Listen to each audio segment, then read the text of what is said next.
Honorable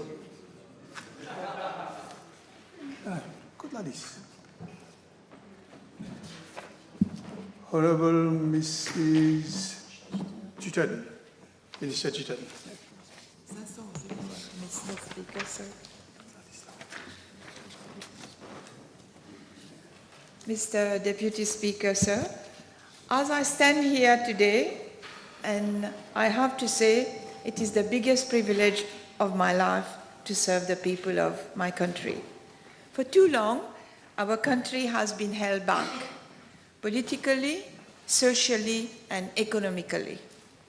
It is time for us to move forward, to break the deadlock, and to set ourselves free. We want more, we demand more. More for Mauritius, more for the people of Mauritius. But before I talk about how to achieve that, let me tell you why this is so personal to me. My story reflects the experiences of many Mauritians. Born in Triolet to a bus driver who was barely literate and a mother who never went to school and never had the opportunities in life, I saw personally both the problems our people suffer and the determinations that define them. Education transformed my life as it has for so many others.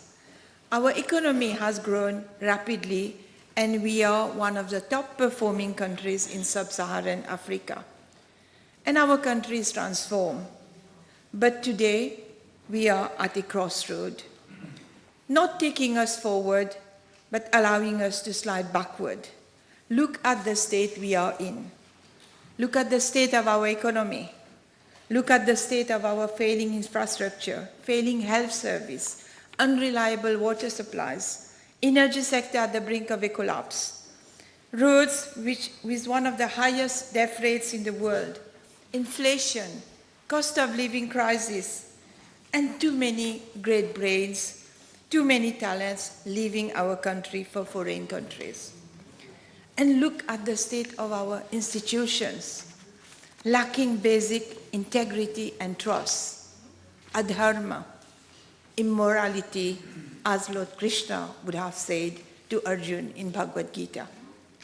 Debate suppressed, dissent squashed. Contracts not issued fairly, but given through nepotism. Drugs, mass surveillance, everywhere we see there was evil. Mr. Deputy Speaker, sir, the foundation of our country is broken. The foundation of our society is broken. I love my country and I'm very proud of our country. Today, we demand more for Mauritius. The people have voted to end the era of moral decay, the era of economic decay, to eradicate the evils. The people have voted for change. The people, Mr. Deputy Speaker, sir, now expect delivery. They demand execution and they want to see the results. And this is precisely what this government is going to do. The presidential address, A Bridge to the Future, is not a long list of good intentions and plans. We will deliver it piece by piece. We will prioritize when needed. Not everything can be done in the first few months of our mandate or the first year. We will need to adapt to changing circumstances if needed. But our commitment to the people of this country is that come what may, we are going to build and rebuild the foundations of this country inch by inch. We will fix the economy, we will fix the drug problem, and we will fix the issue of trust in public institutions. No more consumption-driven economic model, which has been a recipe from hell for our household because of the dependency on imports. As the House is aware, government has put in place a steering committee for the monitoring of delivery of its program for the next 5 years. And under the able leadership of the Prime Minister and the Deputy Prime Minister, with their strategic vision, maturity, and wisdom, we will establish clear KPIs for delivery. 2 months ago, we took cognizance of the state of the economy and the fiscal mess that the country was in. It was nothing less than a wake-up call. We found ourselves at the brink of a disaster, and we feared the worst from Moody's. And last week we learned that Moody's maintained their rating of Baa3, but downgraded us from stable to negative. As an expert has so rightly put it recently, this is Moody's final warning. We have a year to 18 months to sort out this economic mess that we have found ourselves in at the start of the road to recovery, the bridge to future. There will be tough times ahead. While fiscal consolidation is pursued, increasing government revenue, reducing government spending, reducing government deficit, public debt to be brought to a tolerable level. So big challenges lay ahead. We will need to stay strong, stay resilient, and stay together. We will need to stay focused and aligned while we navigate these choppy waters over the coming months. But I am convinced, Mr. Deputy Speaker, sir, that the people of this country have voted pour un langage de vérité and will stand together to fight this battle. Because we can either continue to close our eyes and pretend we push the can down the road as the previous government did, but we are a country of hard-working people. We will get back to work and the reward will follow. Let me commend the Prime Minister and the Deputy Prime Minister for their vision to re-establish the Ministry of Economic Planning. As a nation, we need to understand and appreciate that they want to leave a legacy for the future generations. A country standing on solid foundation and a vision and a roadmap for the future. And I thank them profoundly for giving me this portfolio. For too long, our country has lacked a clear, cohesive, and coherent vision. Today, the world is changing in an unimaginable way. The financial crisis, post-COVID, post-Ukraine war, nations and enterprises are grappling in unknown territories, uncharted waters. Climate change is impacting people's lives profoundly. Technology is moving so fast that what comes out today is obsolete tomorrow. And populism that feeds on social media, shaking the core of our democracies all around the world.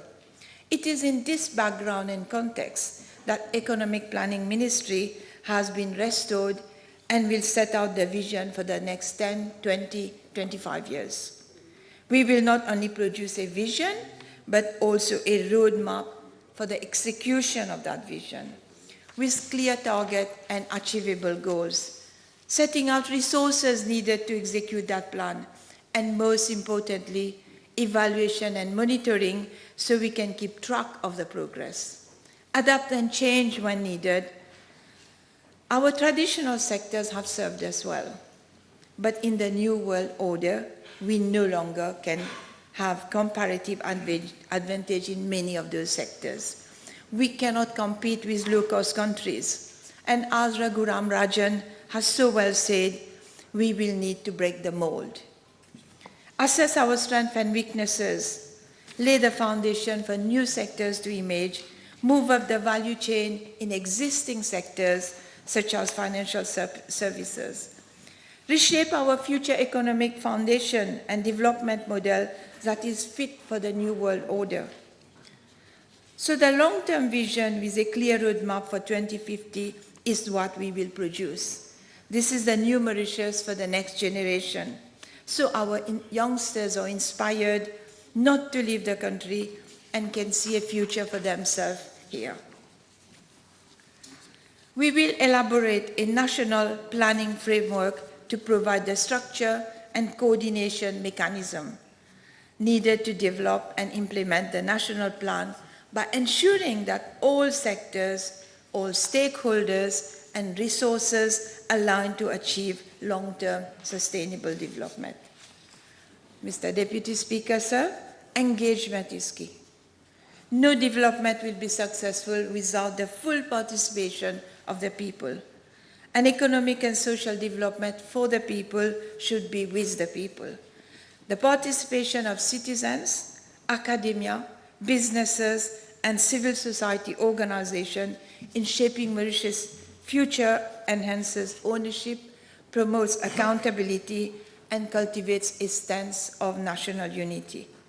My ministry would therefore ensure broad-based national consultation with all stakeholders in the process of formulation of economic strategies and reform. The national planning framework will align national efforts toward a common vision, optimizing limited resources, adapting to global challenges, and ensuring accountability and transparency. The national planning framework would be more than just a tool. It will be a structure to unite, to prioritize, and coordinate efforts to develop and achieve a sustainable national vision by ensuring efficient resource use, by fostering stakeholder collaboration, and by addressing global challenges. The framework lays the foundation for a resilient, inclusive, and prosperous future. We will ensure, Mr. Deputy Speaker, sir, that planning is followed by effective implementation underpinned by accountability, efficiency, and the required means to realize this project. Mr. Deputy Speaker, sir, due to lack of cohesive economic planning in the past, we have missed out on significant investment and job creation opportunities.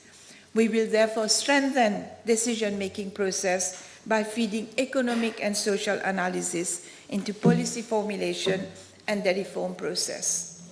We will undertake a comprehensive review of our sectors of economic, develop a plan that will allow the consolidation and diversification of existing sectors while encouraging emergence of new ones. To harness the full potential of technology and innovation, Mr. Deputy Speaker, sir, my ministry has sought the assistance of the UN Economic Commission for Africa to design a national fintech strategy. We shall also plan for more efficient resource allocation as government prioritizes spending and investment in areas that align with our vision and development goals.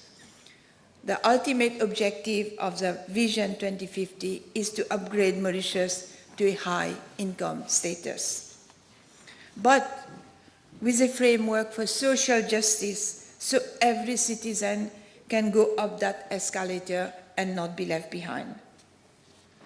Mr. Deputy Speaker, sir, the other aspect that I will speak about now is financial services sector, which currently contributes to 13.8% of our GDP.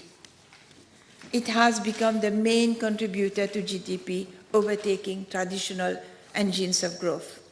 Global business has shown robust performance, contributing 8% of GDP, and carries an enormous potential for sustained growth. Since I joined in November 2024, I have been engaging with many key stakeholders. The aim is to produce a framework for enhancing value creation and upscaling, while dealing with inefficiencies, challenges, and constraints. We are undertaking a thorough review of the Mauritius International Financial Center with regard to brand position, reputation, and recognition. The new strategic plan will consolidate the reputation and image of Mauritius while improving its product offering, the quality and speed of service delivery. We want to enhance organizational and operational efficiencies, get rid of bureaucratic red tapes seriously compromising efficiency and timeliness. Since I took the helm of this ministry, I have been receiving many complaints targeting operational inefficiencies, I am concerned that we have shied away businesses and investors. This is simply not acceptable. So we shall be relentless in our fight against crippling bureaucracy and inefficiencies. We shall strive for a major culture change within government institutions, for improved approach to supervision and enforcement of policies aligned with international standards. This is critical as we cannot afford to be again on the grey list ever. Mr. Deputy Speaker, sir, ever since I took office, I have prioritized this engagement to make sure that we are aligned on future orientation. Among the agencies I have at hand, we will focus on rebuilding the Mauritius brand, reinforcing our standing as a highly compliant financial hub in the face of ever-changing market and investor needs and increasing sophistication level. And this said, we will strengthen our historic ties with India while continuing to boost our competitiveness by tapping other markets. Africa is no longer a choice, but an imperative. AML-CFT is a very important department of our ministry. When I arrived, the national risk assessment was long overdue. Putting a closure to this assessment is a top priority for us. The mutual evaluation exercise of Mauritius, whereby we need to demonstrate technical compliance and effectiveness, is scheduled for 2027. So while Mauritius is compliant or largely compliant with all the 40 FATF recommendations, some initiatives are in progress to ensure that Mauritius remains fully compliant with risk assessment requirements. Mr. Deputy Speaker, sir, let me now come to a matter that is very close to me and deeply impacting all our economic sectors, all enterprises, and the financial services very much so, the issue of talent recruitment and talent retention. The competition for talent, Mr. Deputy Speaker, sir, is global. The competition among IFCs is prevalent, which explains why many of our professionals are leaving for other IFCs. We are exporting the one thing that we should not be proud of, and year after year, we are exporting our best brains. I am all for people acquiring international experience. I have myself been working abroad, but we are now in an era of national emergency regarding skilled workforce. We will work on policies and measures to attract our diaspora back to their homeland. Without the right people, growth will remain an elusive aim.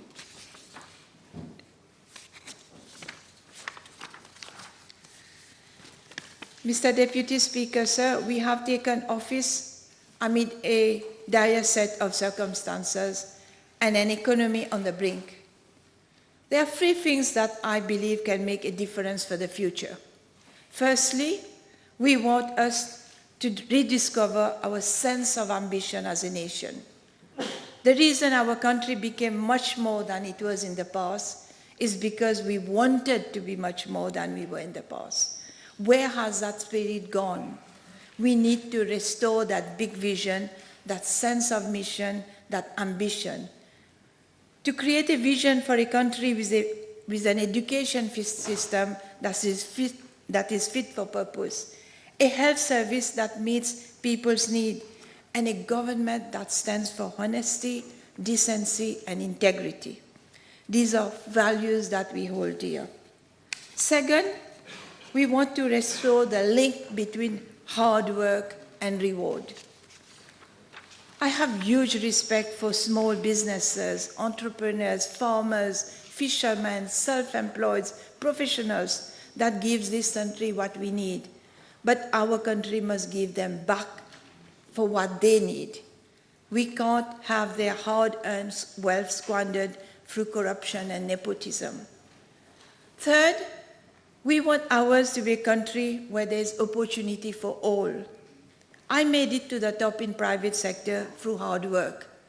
I want every young Mauritian to know that if they work hard, they will have an opportunity to reach the top, in the public sector and in the private sector. There should be no barriers to anyone's success. No one should be held back because of their gender, their race, their religion, or anything else.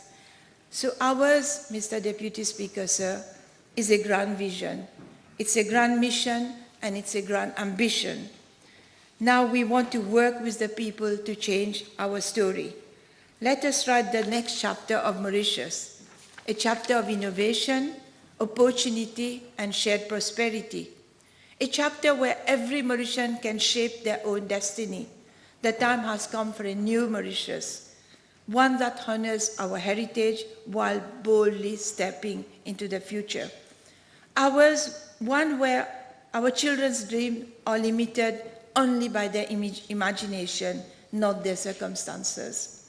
A new Mauritius with new opportunities and a new mission for a new future. I thank you, Mr. Deputy Speaker. Thank you. Thank you. Honorable Amia.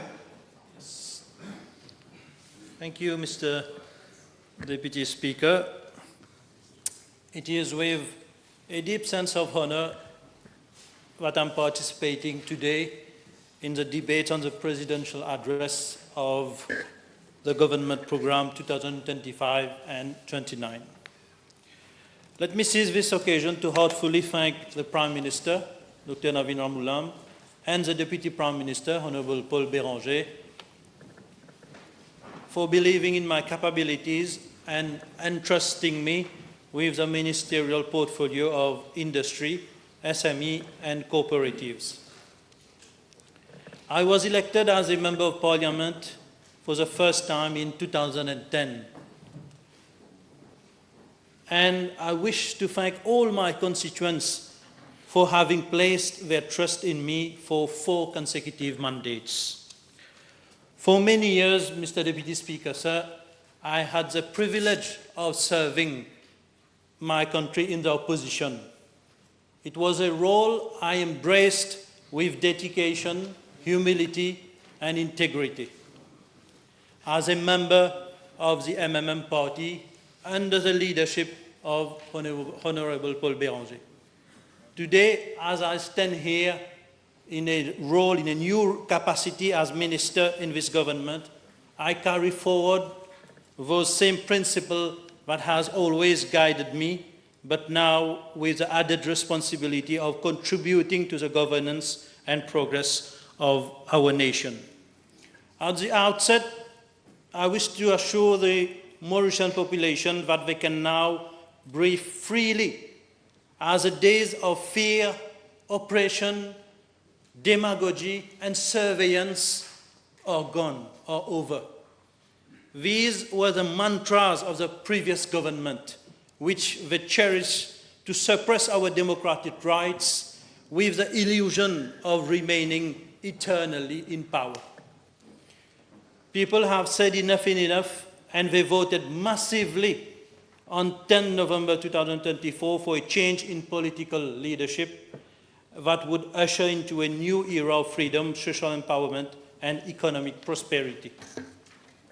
I must say that as Minister of Industry, SME and Cooperative, I have inherited from a precarious situation, which has put at stake the capacity of these sectors to generate sufficient wealth for long-term prosperity. In the field of manufacturing, this deplorable state of affairs has caused much prejudice to industry operators who are battling hard to navigate through the turbulences. This has led to a fissure in the foundations of the manufacturing base that need to be restored, consolidated, and fortified in our objective to revamp and accelerate industrial development for the country. Until 2014, industrial development was on progressive trajectory, and I will give the figures, set forth to contribute significantly towards wealth creation as part of a vision to make Mauritius a high-income economy. All economic fundamentals pertaining to manufacturing were on the optimistic side, and our enterprises were evolving on the fast lane, affirming their capabilities to play in the Premier League of industrialized nations.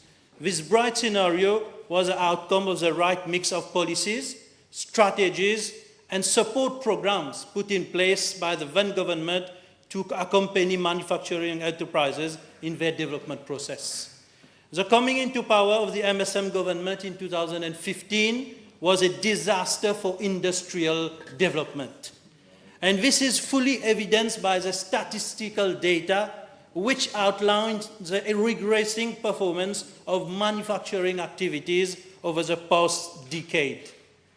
Indeed, during all this time, Mauritius has experienced a substantial erosion of its manufacturing base, which with contraction in the size of industry, significant drop in employment, dwindling domestic exports, and low level of FDI.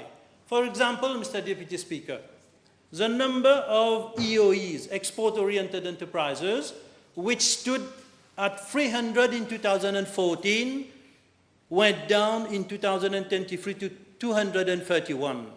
The same tendency was witnessed on DOEs, domestic-oriented enterprises, which decreased from 384 to 280 in 2023.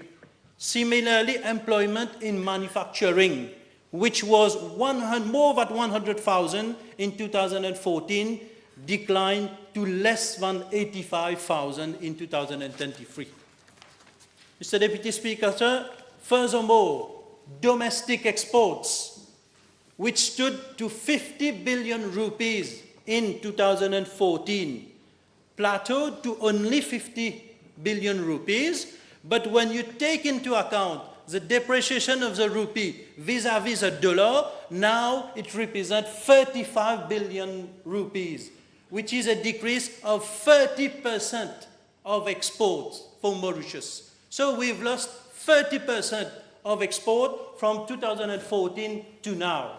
This is MSM legacy, Mr.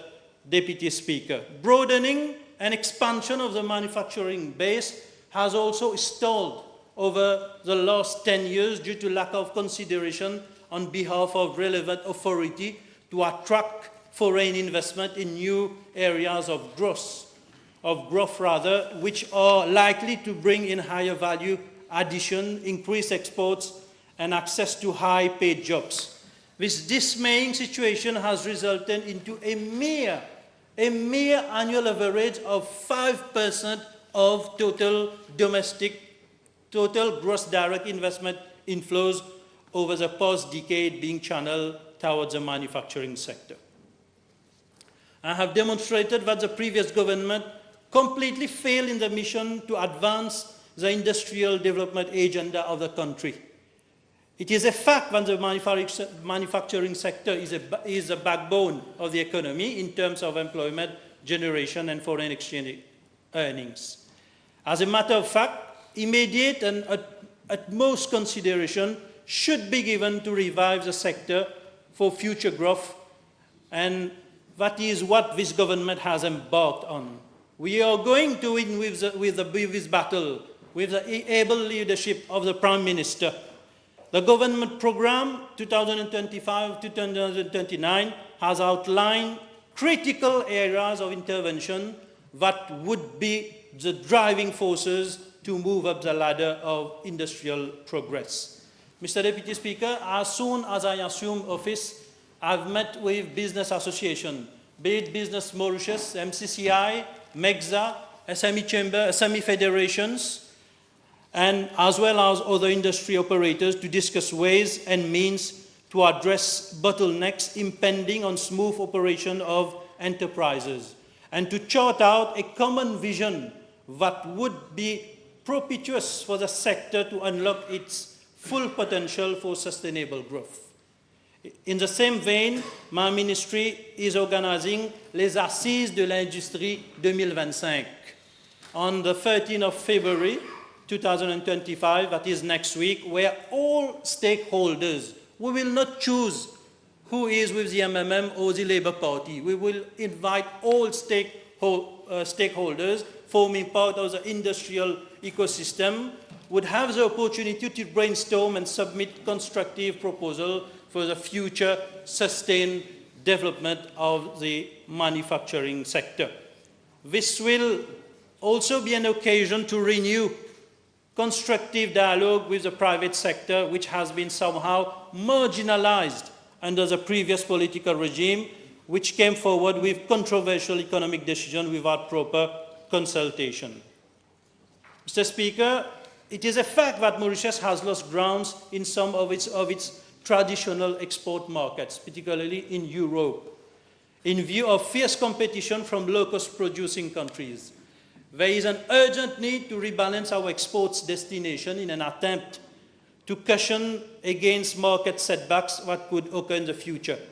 As at now, we have signed free trade agreements with China, India, UAE, and continental Africa, which offers the possibility to tap a huge market of billions of people.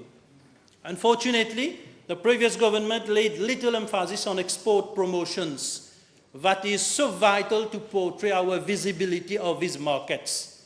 Indeed, the government program has highlighted the necessity to carry out more targeted marketing and promotion campaigns in an endeavor to make a meaningful breakthrough in these emerging and new markets, while at the same time consolidating our foothold in traditional exports. It is reckoned that the EDB, as our investment and export promotion institution, has not devoted sufficient resources to promote the manufacturing sector as an engine of growth. This is evidenced by the very few targeted investment and export promotion activities carried out over the past years for the manufacturing sector. I note with satisfaction that the government program provides for a fundamental review of the role and functions of the EDB to focus on boosting productive investment and export promotion across all sectors of the economy. Mr. Deputy Speaker, it is a fact that EDB for the last 10 years, the focus was on real estate. The focus was on financial services. And résultat des courses, export-oriented. Export has declined. Export has declined, manufacturing has declined, and as I said, I already gave the figures. So, Mr. Deputy Speaker, to successfully carry out our mission to give renewed dynamism to the manufacturing sector, I will be having discussion with the Ministry of Finance in regard to the role of export and investment promotion for the manufacturing sector through the establishment of a separate agency purposely oriented towards this objective. In my view, my vision for this ministry is that we need to come back to the model of former media. We need to come back to Mauritius Export Development Investment Authority, like used to be in the 1980s and 90s, which was fully under the aegis of the Ministry of Industry and was the driving force for the successful industrial process of the country that took place in the 80s, 90s, and on which we are leveraging today to move forward. Mr. Deputy Speaker, sir, let me move on to the SME sector, because time is going on quickly. I will now comment on the SME sector, which also falls under my ministerial portfolio. It is reckoned that the SME constitute also the backbone of our economy, contributing around 47% of total employment, 34% to gross domestic value, and 6% to export. SME operate in almost all sectors of the economy, ranging from manufacturing, tourism, construction, retail trade, agriculture, fisheries, transport, among others.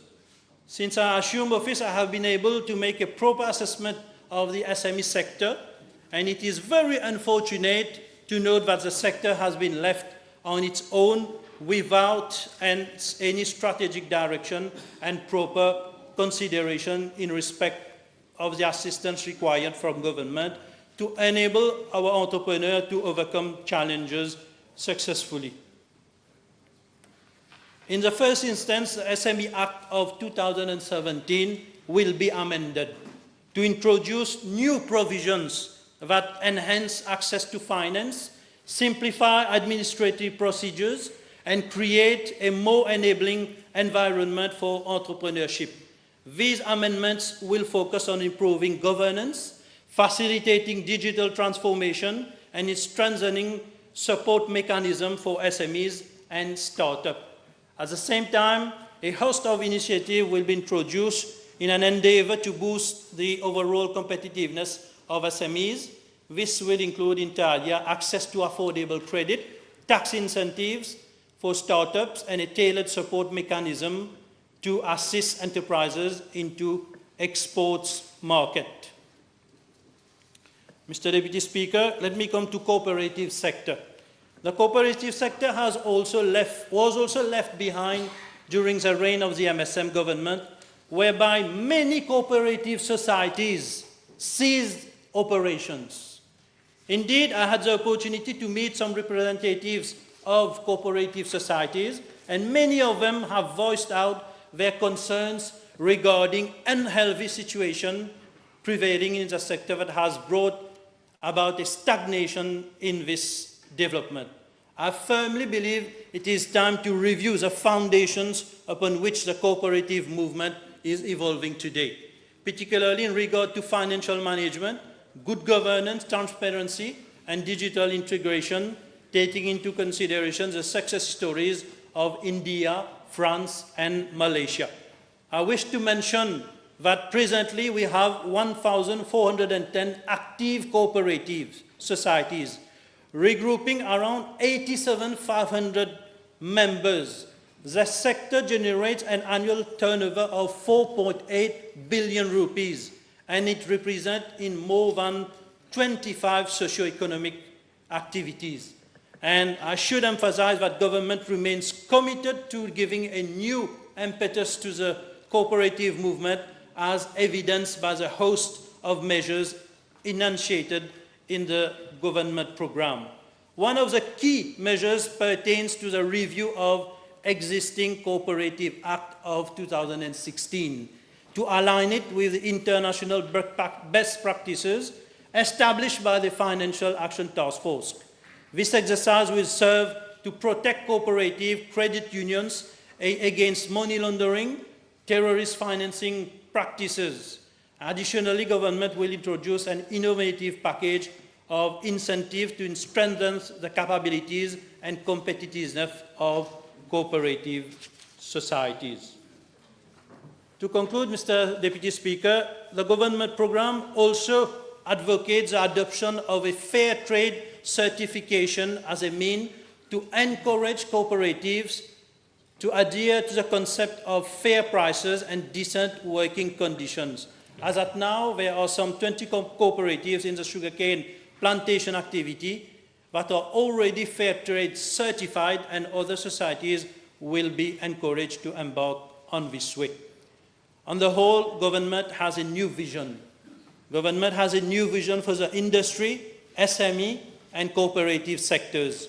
We will go the extra mile to bring the feel-good factor to comfort and motivate the business community so that they participate fully in the economic progress of the country. Mr. Deputy Speaker, sir, may we all work together to build a brighter, more inclusive and prosperous future for all. I'm done. Thank you. Thank you, Honourable Minister. Honourable Ms. Colette. Merci, Monsieur le Vice-président. D'abord, je tiens à vous féliciter pour votre investiture, ainsi que celle du Premier ministre, ministre de Rodrigue, de son vice-premier ministre et de l'Attorney General, et bien sûr, je n'oublie pas tous les autres membres de cette auguste Assemblée, incluant les députés correctionnels. Alors, depuis le 11 novembre 2024, un nouveau chapitre de l'histoire de la République s'écrit.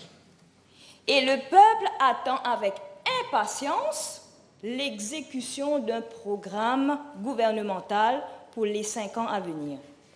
Et il nous faut ne laisser personne derrière.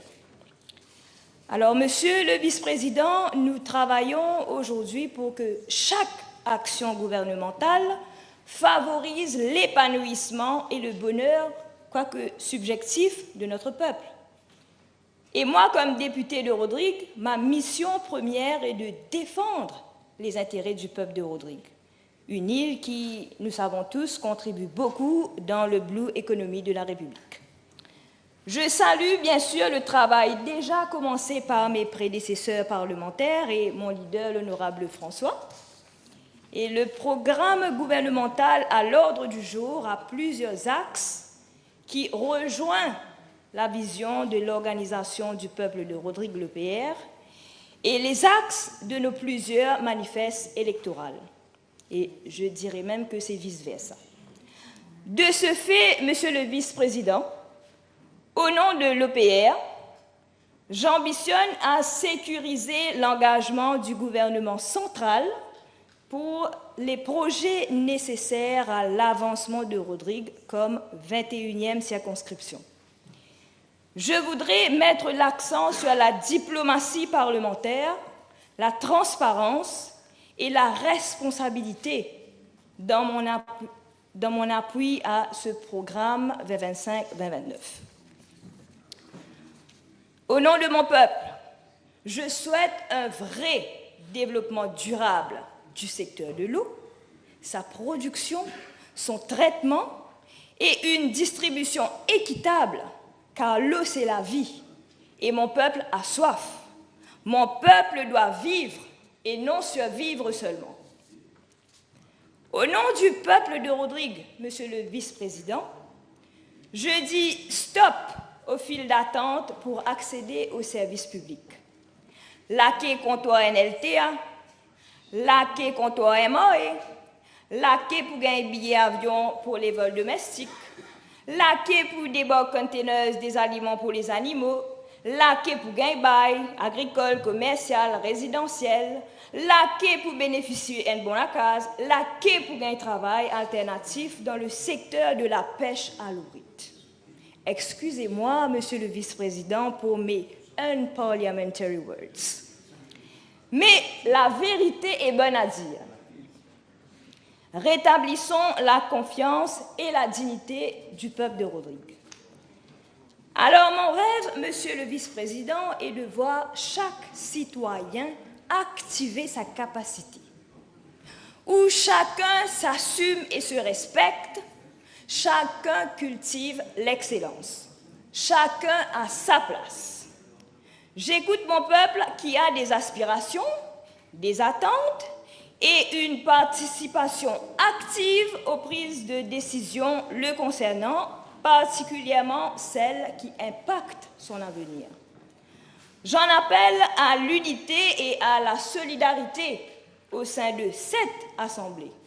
Pour honorer notre hymne national, travaillons ensemble as one people, as one nation, in peace, justice and liberty, pour notre peuple.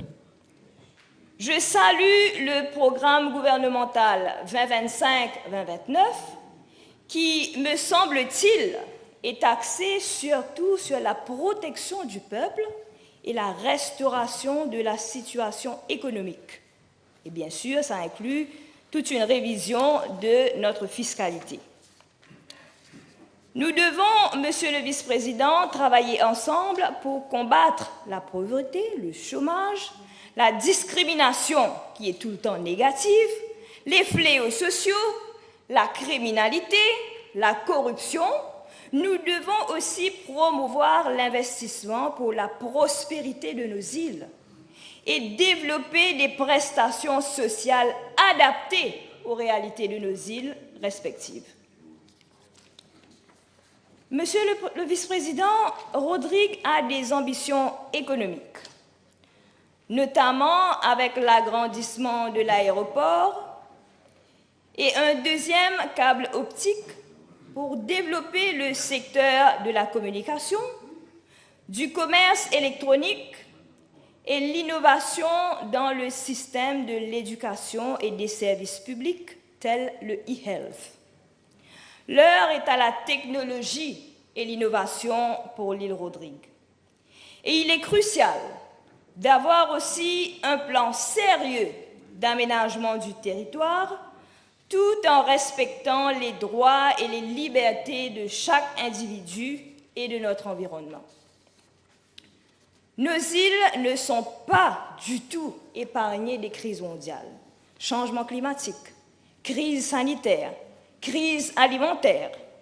Avec ce programme gouvernemental, il est temps de préparer notre peuple à faire face à ces crises. En tant que représentante de Rodrigue, et surtout de la jeunesse rodriguaise, je réitère mon engagement à défendre les intérêts de la jeunesse de Rodrigue, protéger Rodrigue pour la génération à venir à travers les interventions sur les lois et les mesures qui impacteront directement l'île Rodrigue. Et je souhaite que ce gouvernement protège la culture de nos îles afin que l'histoire retienne que cette 8e Assemblée nationale laisse un héritage digne de ce nom pour les générations futures. Merci beaucoup, Monsieur le Vice-président. Honorable Curé. Merci, Monsieur le Vice-président. Permettez-moi tout d'abord de remercier les électrices et les électeurs de ma circonscription de Beau-Bassin-Petite-Rivière de m'avoir fait confiance pour un 4e mandat consécutif. Je continuerai à les servir avec la même sincérité et la même assiduité comme ce fut le cas durant ces 15 dernières années. Monsieur le Vice-président, vu le temps limité qui m'est alloué, j'ai choisi d'axer mon intervention essentiellement sur le problème de drogue à Maurice, ses conséquences et les solutions qu'on pourrait retenir dans un premier temps. On dit souvent que la santé d'un pays se mesure à la santé de sa population. Notre société vit aujourd'hui un calvaire avec les différentes drogues qui sont en train de ravager notre jeunesse et détruire des milliers de cellules familiales. Ce n'est point un hasard si le mot drogue figure 12 fois dans le discours-programme du gouvernement de l'Alliance du Changement. Monsieur le Vice-président, une scène de désolation s'étend sur tous les coins et recoins du pays. Les nouvelles substances psychoactives ou drogues synthétiques, plus faciles à se procurer et moins chères que les autres types de drogues, transforment les nombreux consommateurs en zombies. Selon une enquête menée en 2024 par Afrobaromètre, les Mauriciens considèrent la prolifération des drogues et ses dégâts comme le 2e problème le plus urgent après le coût de la vie. Au rythme où les choses ont évolué depuis, en si peu de temps, je ne serais pas étonné que ce problème soit devenu la préoccupation majeure des Mauriciens. De son côté, Monsieur le Vice-président, l'Observatoire national des drogues a noté en 2021 que le nombre d'hospitalisations liées aux drogues dans les établissements publics s'élevait à 900 et concernait principalement les jeunes âgés entre 20 et 34 ans. 4 ans après, ce nombre a probablement doublé. Les drogues mises en cause dans la majorité des cas sont l'héroïne et les nouvelles substances psychoactives, chimiques dans le langage populaire. Le plus inquiétant, Monsieur le Vice-président, ces cas sont répandus dans tout le pays et ont une incidence similaire dans les villes comme dans les villages, et cela à travers toutes les couches sociales. Monsieur le Vice-président, le trafic de drogue est l'occasion pour certains de se faire de l'argent facile. Et je ne parle pas de centaines de milliers de roupies, mais de plusieurs centaines de millions. Rendez-vous compte L'ADSO a saisi pour la période s'étendant de juillet 2023 à juin 2024 une quantité de drogue d'une valeur d'1 461 587 roupies. Pourtant, les travailleurs sociaux et ceux qui sont sur le terrain sont unanimes. La quantité de drogue en circulation dépasse largement le nombre de drogues saisies et peut fournir l'île pendant des années. Ce business criminel fonctionne tel une économie parallèle. Monsieur le vice-président, cela a encouragé l'émergence de gangs organisés, au sein desquels opèrent des gros bras, des récidivistes notoires et même des mineurs qui sont malheureusement utilisés pour écouler la marchandise ou à donner l'alerte lorsqu'arrivent les policiers. Des quartiers sont pris d'assaut et les drogues sont vendues comme des petits pains. Il semble que tout le monde sait où s'en procurer, sauf la police. Je fais cependant confiance au nouveau commissaire de police pour redynamiser ses troupes afin que la population puisse à nouveau avoir confiance en la force policière.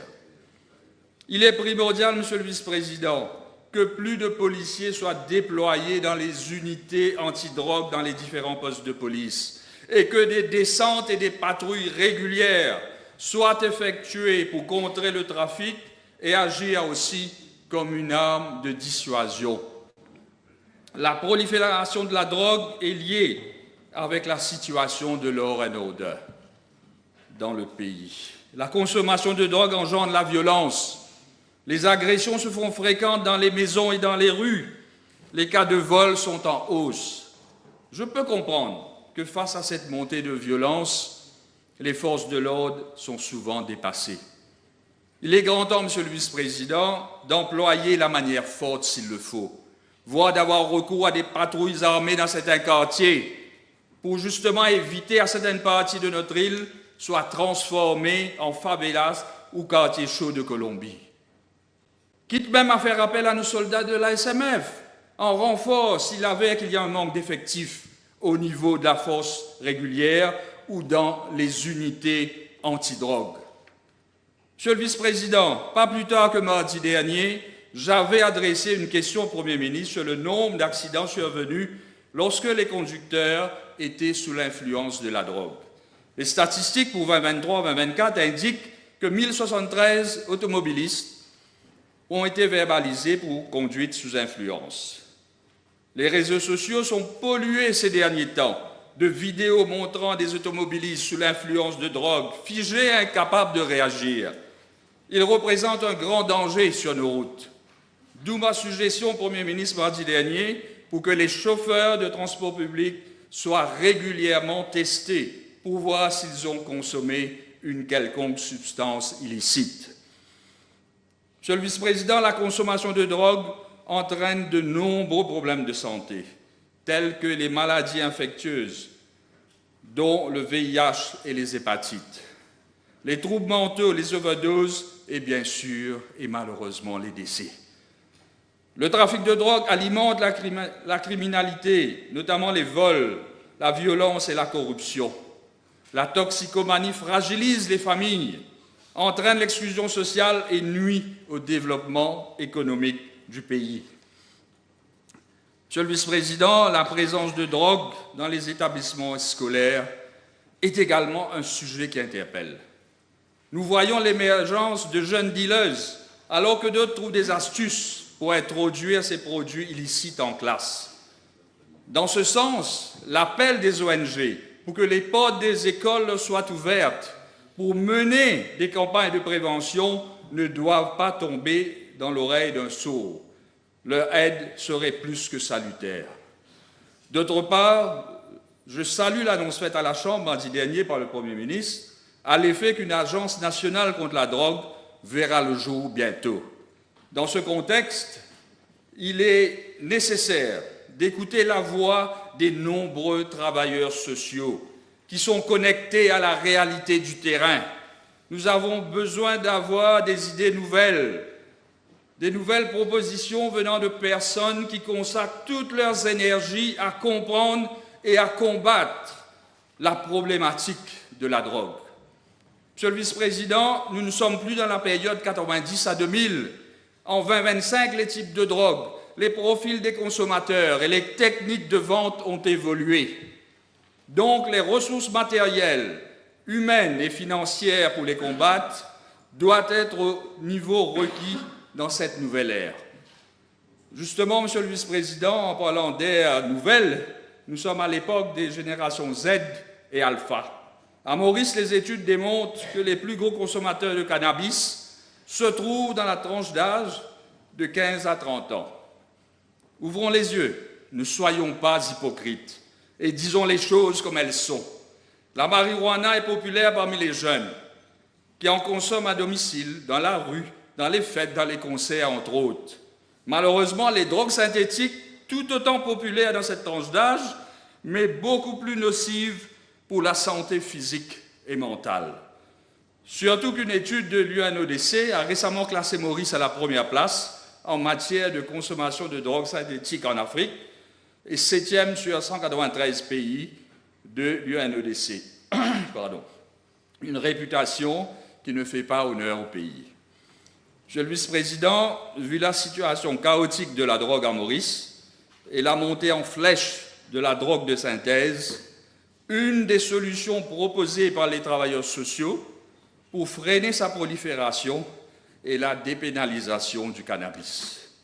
Vu le constat d'échec d'une politique de répression, certains pays ont adopté une approche plus souple en tolérant la consommation personnelle en petite quantité, mais en n'épargnant pas les trafiquants. Les peines pour ceux qui dépassent la limite autorisée sont moins lourdes, allant d'une amende à des travaux d'intérêt général. En 2024, Monsieur le Vice-président, 44 pays dans le monde ont dépénalisé l'utilisation du cannabis. Monsieur le Vice-président, je crois qu'il est temps de laisser les travailleurs sociaux, les ONG et surtout la population mauricienne décider s'il faut dépénaliser le cannabis ou pas. Je lance donc un appel au gouvernement pour un débat national suivi d'un référendum, si besoin est, sur le sujet. Je vais conclure, Monsieur le Vice-président, mon intervention en affirmant que le problème de la drogue est l'affaire de tout le monde. L'heure est venue de passer à l'action. Déclarons une guerre sans merci aux trafiquants de drogue et trouvons ensemble des solutions pour soulager la souffrance de ces milliers de familles qui sont victimes du narcotrafic. À nous de nettoyer nos pays, protégeons notre jeunesse et nos enfants. Je vous remercie. Thank you, Honourable Member. Honourable Mr. Raffal.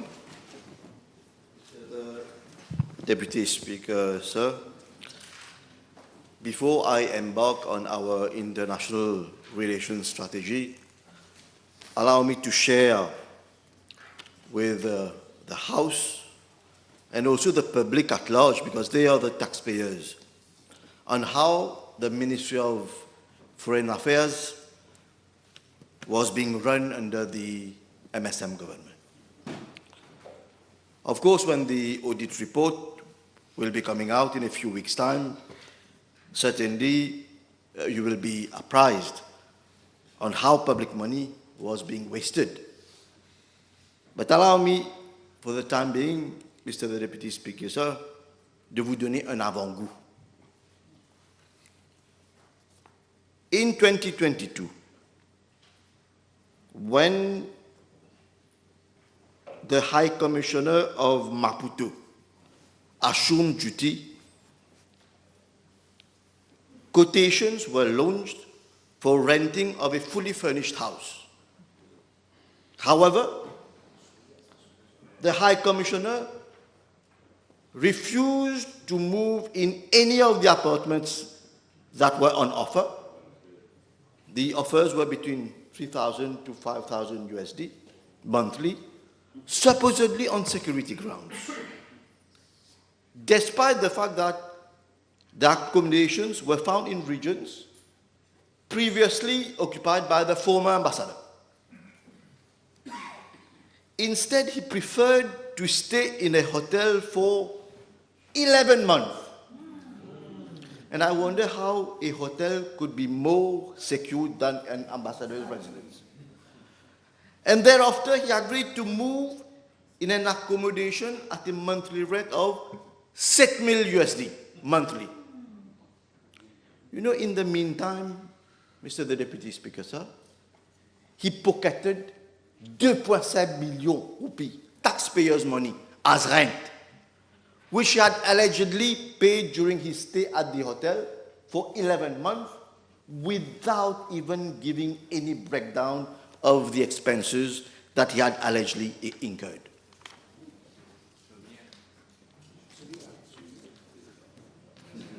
En 2021,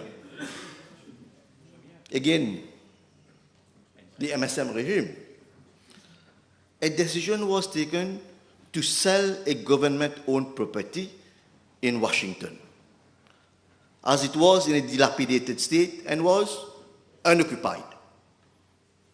The proceeds were to be used for the acquisition of a new premises to accommodate the new ambassador. Up until now, on est en 2025, the property has not been sold. In the meantime, 10 million rupees taxpayers' money was spent for the maintenance of the apartment. The value of the property in the meantime had decreased by 30%. During that period, we paid 1,723,000 as insurance premiums for an unoccupied property, and we had incurred a total expenditure of 18 million rupees for rental of an alternative accommodation for the ambassador between septembre 2021 to June 2024. Je n'ai pas encore terminé. Hein? En 2017, they are all MSM chatoises. In 2017, the residence of the first secretary in Paris, again owned by government, they're all government properties, right?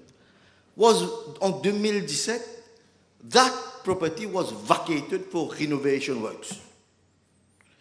Up until now, 8 years after, no renovation work have been carried out. Instead, an alternate accommodation was rented, and the payment for the rental amount to 8.9 millions de rupees. En 2019, the High Commissioner's residence in London, again a government-owned property, was vacated because of renovation works. Up until now, no renovation work has been carried out. Again, a rented apartment was taken to house the High Commissioner, who renewed the annual lease despite the fact that in September 2023, an alternate government-owned apartment in Wimbledon was available. He preferred to stay in the rented apartment at a monthly rental of 511,000 rupees par mois. The total rent amounted to, for his stay, 24.2 millions of taxpayers' money. In the meantime, the apartment in London and Wimbledon, government-owned property, remained unoccupied. And we paid for those unoccupied apartments council tax to the tune of 1.5 million rupees. Un fantôme, tu peux rester là-dedans. Je vais payer taxe sur un fantôme. In 2022, trop beaucoup, la liste est longue. This one is worst.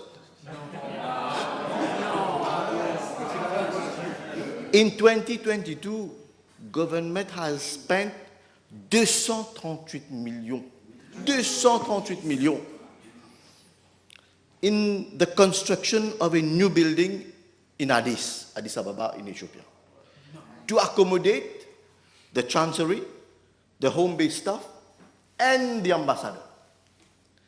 The ambassador refused to move in that new building. 238 millions. He refused to move in that new building. The floor assigned to him remained unoccupied since June 2022. And in the meantime, government had to pay an additional sum of 8.4 million rupees to accommodate the ambassador in a rented accommodation. This is how public money was being wasted under the MSM regime, Mr. the Deputy Speaker, sir. Basgate, Chatwa again. Not only that, Mr. the Speaker, sir, the Deputy Speaker, sir. They were also creating jobs for the boys. They were spending public money to please their acolytes, their agents.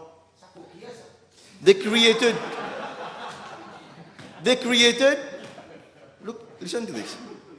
They created 5 additional posts for ambassadors in January 2024. And these ambassadors were specifically tasked to head the directorates at my ministry here in Mauritius. 5 minister councillors, 2 of whom were posted abroad, one in Paris and one in Washington, were appointed to fill these 5 posts of ambassadors. As at the end of 2024, 2 of these newly appointed ambassadors were still, they were supposed to be here in Mauritius to head the directorates, but they were still posted in Paris and Washington and have not been called back to head the directorates at my ministry. So we had, you can only have this in a banana republic. You had in our 2 missions abroad, in Paris and the other in Washington, they were headed by 2 ambassadors each. And so only under an MSM government you can have that. 2 ambassadors without any demarcation in one mission with a career diplomat working under a political appointee. And this is against protocol. Mr. the Deputy Speaker, sir, the list of abuses of public funds is very long. And I can go on and on. Unauthorized, unfortunately, time is of the essence. You've got 15 minutes.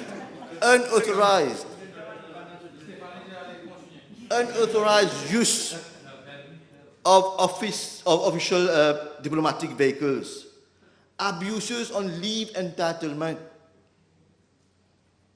Logbooks do not tally with the odometer of the official cars.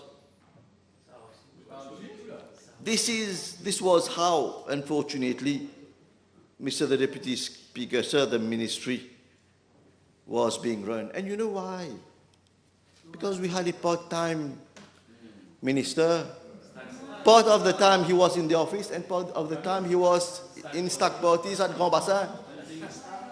This is why the ministry was being run in such manner. Mr. the Deputy Speaker, sir,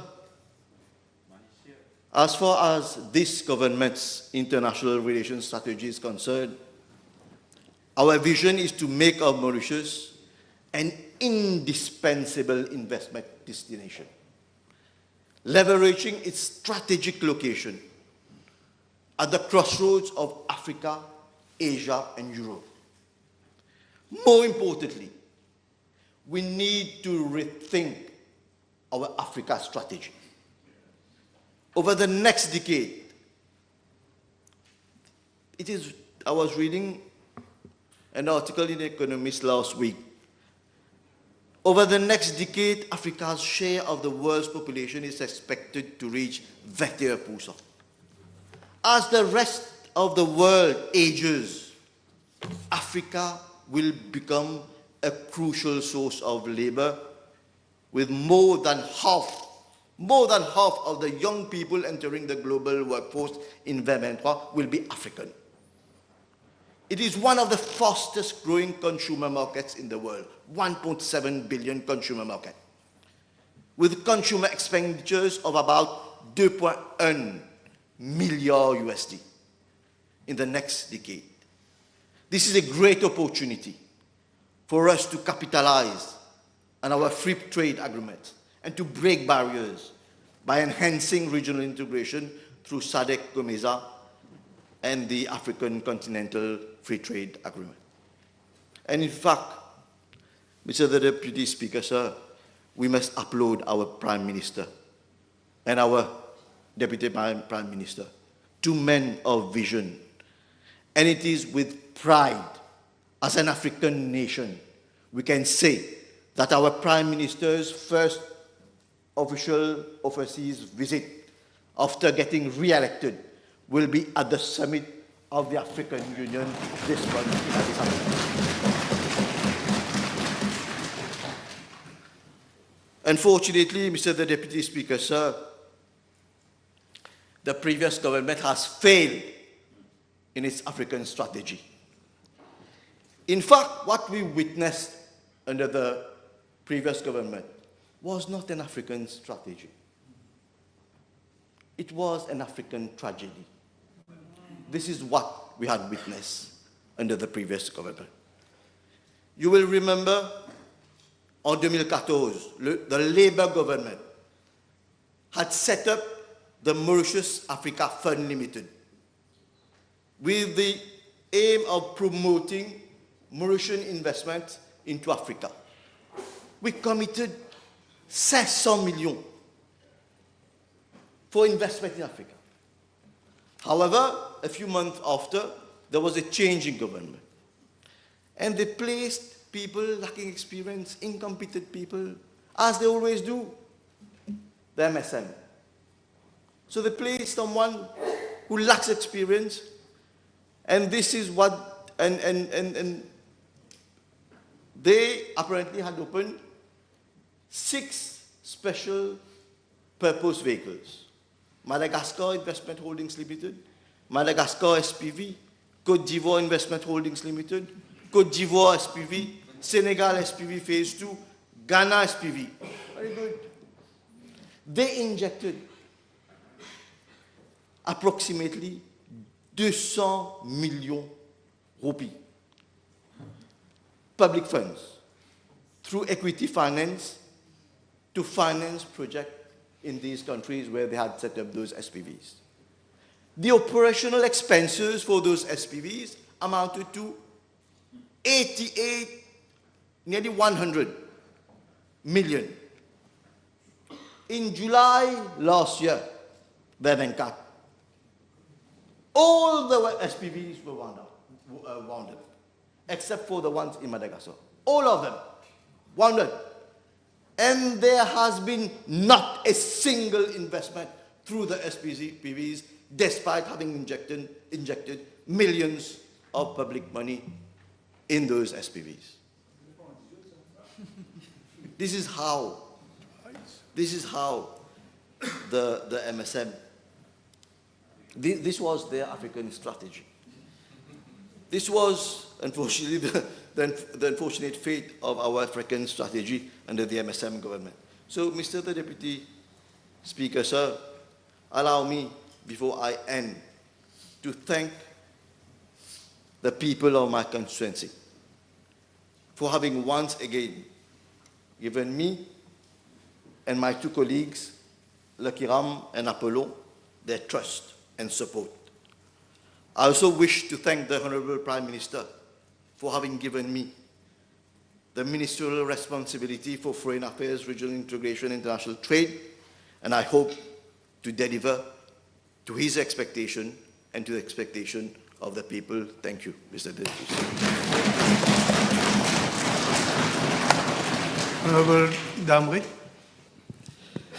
Mr. Deputy Speaker, sir, government means business. I won't be as entertaining as my predecessor, and I will instead have a very serious conversation on macroeconomic stability and economic growth.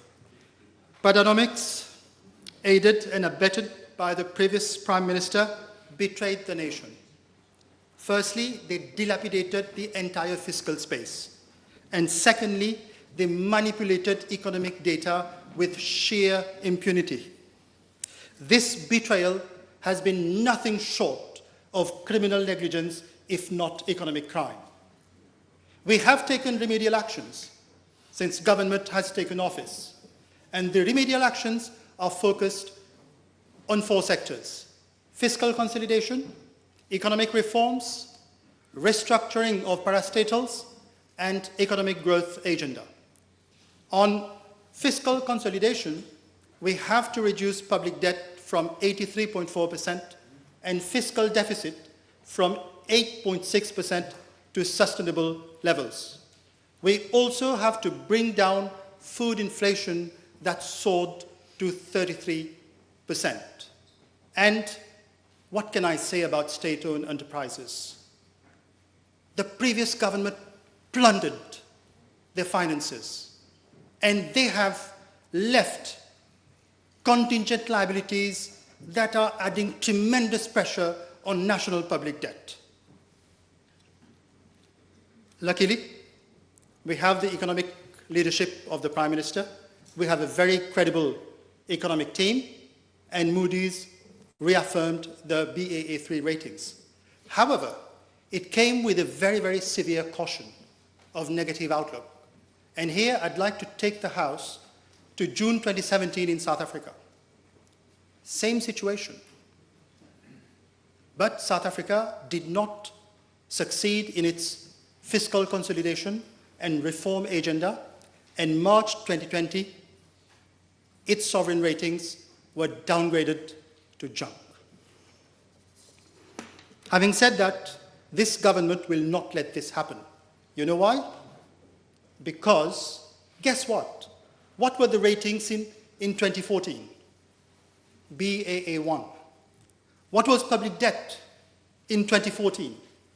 Below 60%. This government is also going back to performance-based budgeting instead of line budgeting in an attempt to put KPIs to all sectors. So this means more work for this government, and what happened at the Ministry of Foreign Affairs, as described by Honourable Minister Ramphal, under performance-based budgeting, it cannot happen. I like to take inspiration from Singapore. So let's look at the reserves policies of Singapore. As you all know, reserves are managed by central banks all over the world. However, in Singapore's budget, there's a special item, a special line, called the National Investment Return Contribution. What does it mean? So Singapore manages its reserves through 3 means. One is the central bank, the Monetary Authority of Singapore. 2 is something called the General Investment Corporation of Singapore. And 3 is Temasek. Honourable members, Singapore's reserves contributions amount to 3.5% of its GDP and 20% of its annual budget. Maybe we can take some inspiration from there. Let me now come to parastatals. As my colleague, Honourable Amir Mia said, we need to restructure, for instance, the EDB. The mission of the EDB under the previous government was to go on overseas missions. They could not attract foreign investment. If they attracted foreign investment, it was solely focused on real estate. You take the MRA customs. So you have, the World Bank has a report on performance in terms of logistics, port logistics. And the MRA customs ranks 90 out of some 130 countries. So I think we need to give KPIs to parastatals. maybe we should give a KPI to MRA Customs to at least come in the top 50%. Same goes for EDB. Diversify your investor base. Bring FDI in sectors where the productivity of capital is much higher. And I'd like to say one more thing about the EDB. The EDB had the objective, had a very important mission in the economy of Mauritius.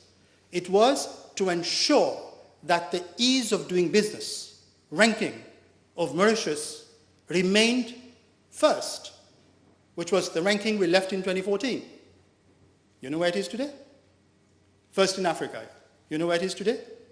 Well, the Ease of Business Street report does not exist. It's the Be Ready report, and we are 4th or 5th. So we have once again to give the mandate to the EDB so that we become number 1 in Africa again. So these are the sort of things that we are engaging in. You do not increase revenue merely through tax, as one honorable member said that earlier. You also increase revenue through economic growth. And we have a growth agenda. And our growth agenda is focused on new sectors: productivity, innovation, and investment, not consumption. See, consumption is like sugar. A consumption economy is like sugar. The more sugar you consume, diabetes. It's the same for an economy. It's very simple. Productivity delivers growth, and consumption delivers debt. So let's take the digital economy. I'll just talk on one aspect. Firstly, what is the digital economy? If you look at the past 10 years, and you ask anyone in this house or in the private sector, define the digital economy, you will not have it. But if you go to Singapore, you go to UK, you go to any services economy in the world, the digital economy contributes at least 16 to 17% of GDP. So let me clarify for the sake of the House. The digital economy comprises 2 value adds. One value added from the ICT, traditional ICT economy, which is about 6% currently in Mauritius. And the second value add comes from digitization of other services, such as healthcare, education, transport, financial services to fintech. Where are we there? The previous government did nothing to stimulate growth, but this government will do it because we have the competency to do it. We have the exposure to do it. We have the experience to do it. I would touch on one thing: international policies. You know, we talked about the Mauritius Africa strategy, and I think we were all shocked to learn that Mauritius was suspended from SADC. So what kind of Mauritius Africa strategy is that? We look at the DTA with India. Mauritius DTA used to rank number 1 in terms of advantages for investments going into India. Today we are number 4 or 5, despite the historical, traditional ties that Mauritius shares with India. Netherlands is number 1. UAE is ahead of us. And, you know, economic policy, I'd like to share a personal story. I was in Silicon Valley a few years ago, and I bumped into a guy. Well, we were in a conference, and we started speaking English, and he told me, tout correct? So I said, yeah, tout correct, so Mauritian, yeah? Silicon Valley, yeah? It was a place called Block 71 in Silicon Valley. And what is Block 71? So you have the Singapore government that has an economic, like we have high commissions. So they have an economic incubator, accelerator in Singapore, and they choose companies, they facilitate startups from Singapore to go to Silicon Valley and try to succeed. And this guy, maybe some of you know him, he sold his company to eBay for a lot of millions. Mauritian goes to Singapore, sells his company in Silicon Valley. Why could he not do it from Mauritius? Why? So you know, economic diplomacy has changed. Diplomacy, international relations are a very, very important part of the economy. Firstly, with due respect, you need to have the exposure of what's going on in the economy today. And this is a huge drawback of the previous government. They had no clue, absolutely no clue, what was going on in the global economy. Take the blue economy. Where are we? Take India, our closest cultural and economic partner today. India has 7,500 square kilometers of maritime territory. Mauritius has 2,000 square kilometers of maritime territory. It's not that far. India's blue economy contributes 4% to the GDP of India. What does the Mauritian blue economy contribute to our GDP? Zero. Another failure. But friends, it's not all doom and gloom. This government has the team, and we have a singularity of mission and purpose to implement this government program. And I'd like to end, because it's about the singularity of mission and purpose, I'd like to end with, you know, when I am from business schools, and when you talk about mission in a business school, they always share a story with you. So I'll share that story with you. Hopefully it can inspire us here. So you had President John Kennedy. He went to the premises of NASA when they were preparing to launch Apollo 11. He was walking down the corridor and he asked the janitor, "So, hello, good morning, how are you? What are you doing here?" The janitor replied, "President, I am helping to land a man on the moon." That's what a janitor said. So I think let's make a tryst with destiny here. Let's all try to be a bridge to the future and implement the government program. Thank you. Thank you. Honorable Dr. Obia. Thank you, Mr. Deputy Speaker. To debate 114 minutes of the government program in 10 minutes demands a feat. I just hit on a few aspects. I would just like to make a broad comment on what the honorable member of the opposition, Adjournment, unfortunately he's not here, when he relayed the landslide victory during the election on what he believes was because of the Mustas leaks. I do think he was living in Alice in Wonderland because he had not seen the enthusiasm, the massive turnout, the energy, and the people who were coming towards us with their overwhelming support, be it at Plaine Mayon, be it in Flac, be it in Triolet, in Plaine Verte, in Roselle. And he had one idea. The writings were on the wall. People were fed up with that government because of nepotism, breakdown of law and order, scourge of drugs, increasing rising costs, murder oneself agent, among so many things, and the violation of democracy and nepotism. BLD. The state of the economy, Mr. Deputy Speaker, is a disastrous and perilous state of affairs, as depicted by the Honorable Prime Minister only a couple of weeks ago. Despite the usual casserans of figures that they have tried to justify it, we all heard how himself, the member of the opposition, the Deputy Adrien Duval, is trying to work out whether there would be an answer from his former pal, the Minister of Finance, to justify the figures. But unfortunately, he is still waiting. The litmus test for what he said about Mustas Lakes, the immediate dismantling of massive surveillance by the Honorable Prime Minister once he took his seat in the government. Had it not been the Honorable Prime Minister and Minister of Finance himself taking measures immediately after the election, Mauritius could have found himself downgraded by Moody, which initially in 2014 we were BA1.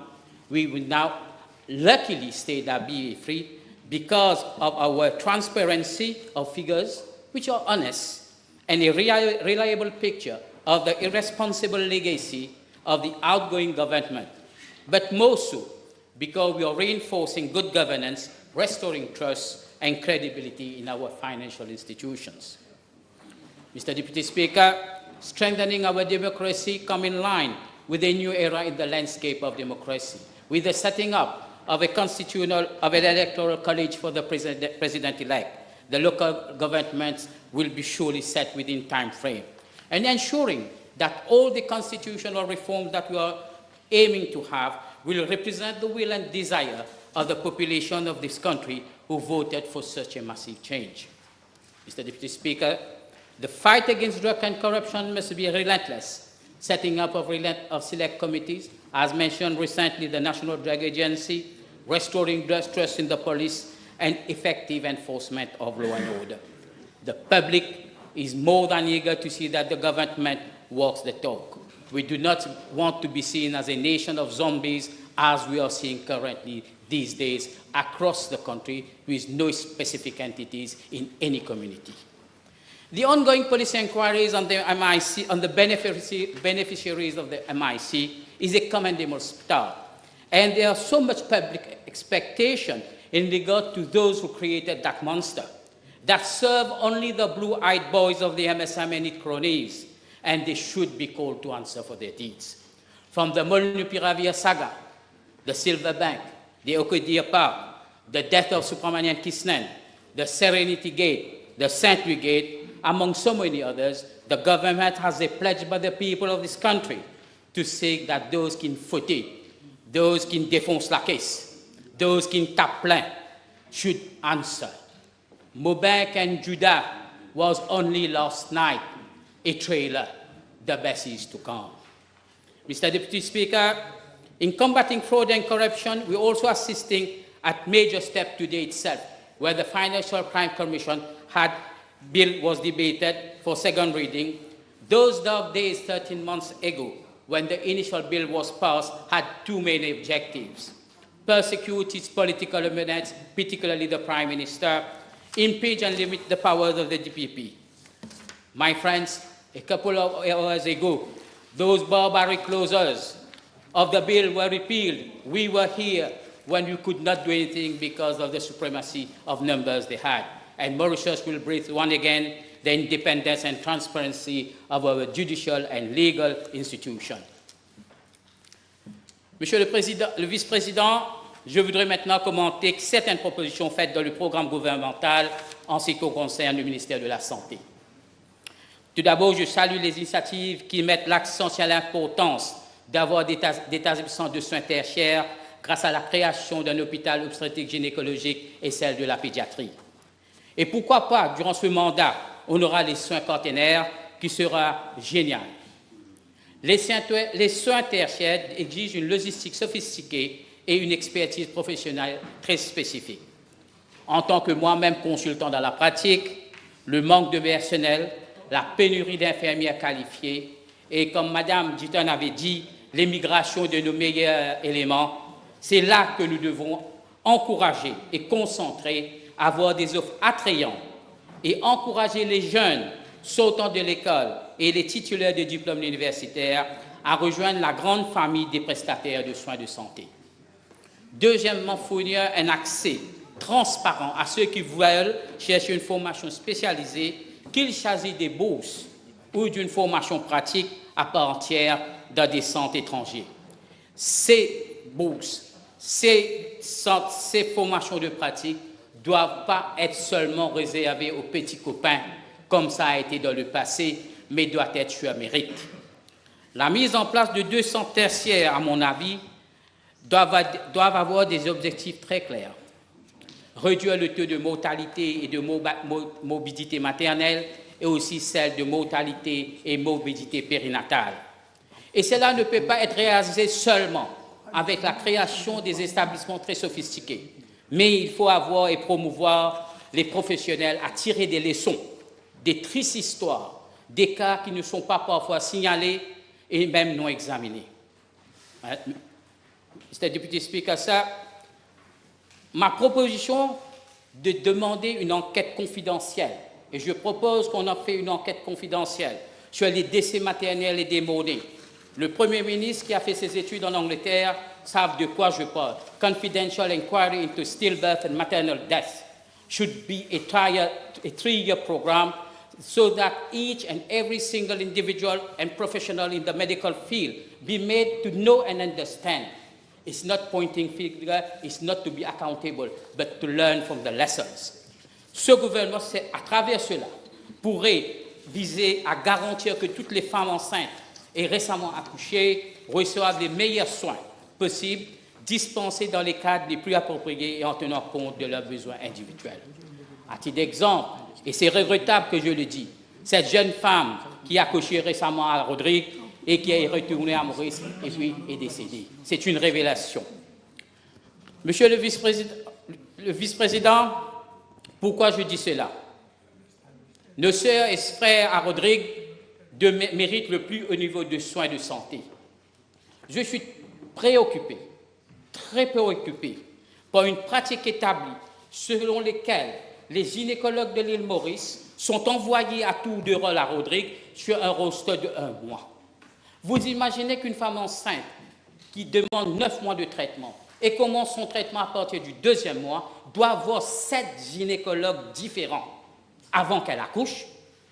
Mais on n'aurait pas ce qu'on appelle des soins spécialisés. Ce gouvernement est là pour un changement. Et le changement doit être ressenti au niveau local.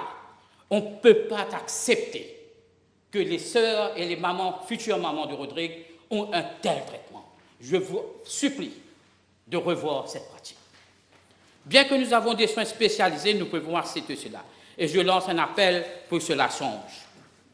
Monsieur le vice-président, le traitement à l'étranger.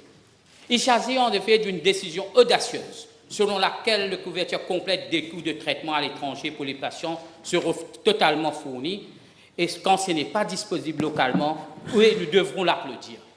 Contrairement au gouvernement précédent, où les soins de santé à l'étranger étaient ciblés.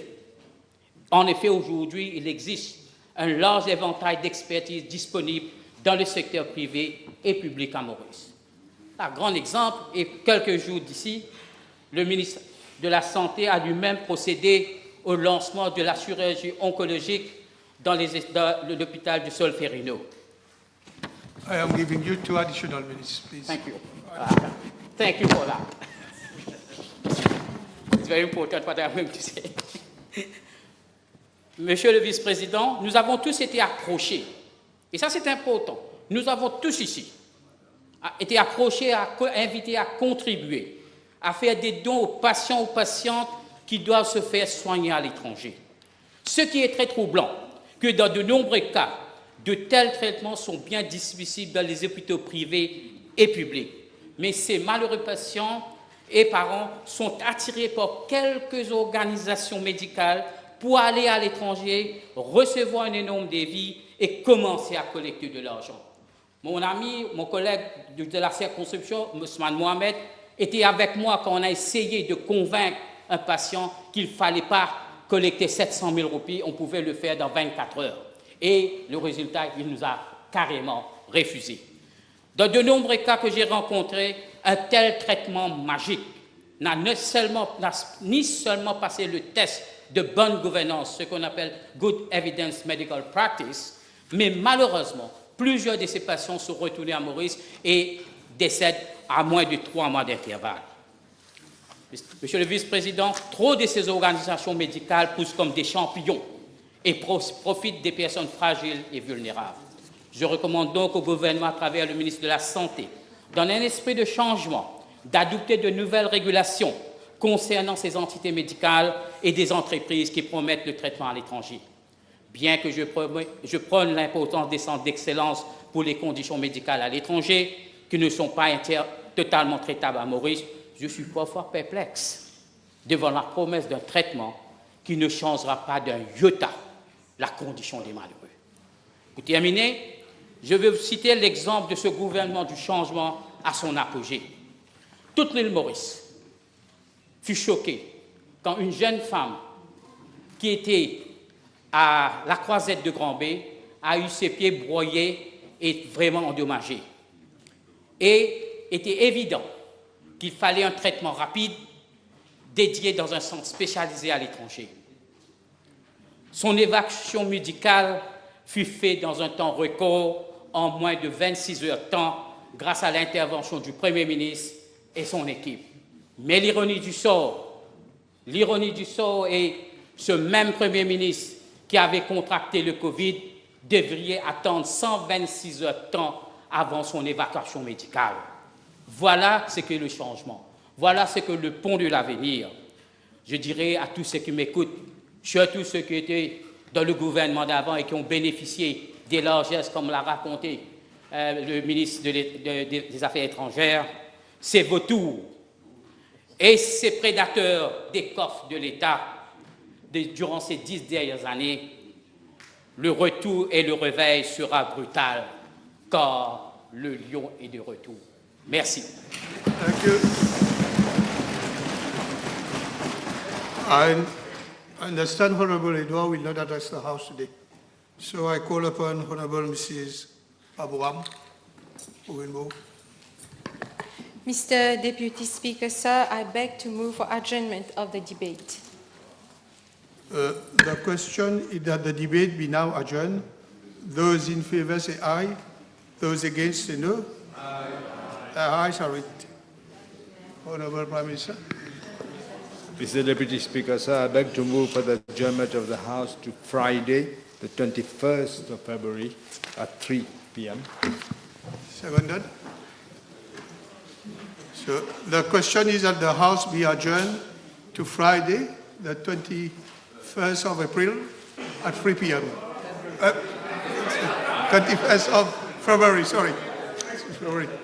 21st of February 2025 at 3 p.m. Those in favor say aye. The ayes have it. The House still adjourns.